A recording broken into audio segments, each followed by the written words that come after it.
এই দেখেন আমাদের কত সুন্দর সুন্দর গাছ হয়েছে।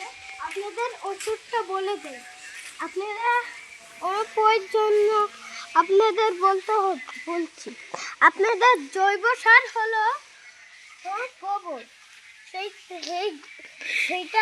সেইটা ছাড়া তো গাছ হয় না। সেটার জন্য আমাদের লাগবে গোবর আর হলো মাটি আর ইটের গুঁড়া। তাইলে হবে আমাদের গাছ, আর মরবেও না। পুরাতন গোবর লাগবে, তাহলে মরবে না। আমাদের লাগবে হলো টেরে দিয়ে আপনারা বাজারে বিক্রি করতে পারবে। আমাদের পেঁপে গাছ দেখেন কত সুন্দর, খুব সুন্দর, মাশাআল্লাহ। আসুন আপনাদের দেখান। আরগুলো আগে বলি, আপনাদের বলতে হবে কেমনে চারাটা হবে।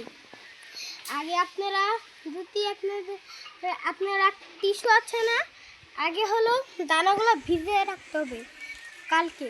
তারপর হলো ওটাকে রোদে ধুয়ে, তারপর হলো আমাদের করতে হবে একটা টিস্যু দিয়ে সেটাকে দানা ধুয়ে সেটার উপরে অনেকটি টিস্যু দিয়ে সেটার উপরে দানা ধুয়ে মাত্র 4-5টা হলেই হয়ে যাবে।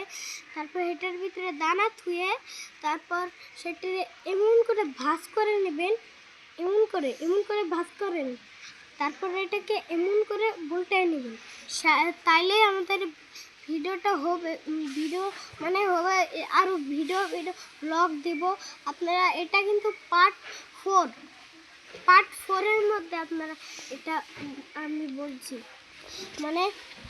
এখানে এই গাছগুলো দেখছেন, এই গাছগুলো মরিচ গাছ আর হলো কাঁঠাল গাছও আছে। দেখেন এখানে ধনে পাতাও আছে। এটি কিন্তু অন্য ধরনের ধনে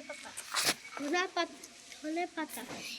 এই ধনে পাতাগুলো কিন্তু আপনারা জীবনে দেখেন নাই, কিন্তু আপনাদের আজকে দেখলাম। এই যে হলো মেহেন্দি পাতা, আপনাদের বুঝবে এটা হলো মেহেন্দি পাতা। খুব সুন্দর না? হ্যাঁ, আপনারা কখন এই ফুলগুলো দেখেছেন? আমরা অবশ্যই দেখেছি। এটা হলো আম গাছ, ফুলের আম গাছ।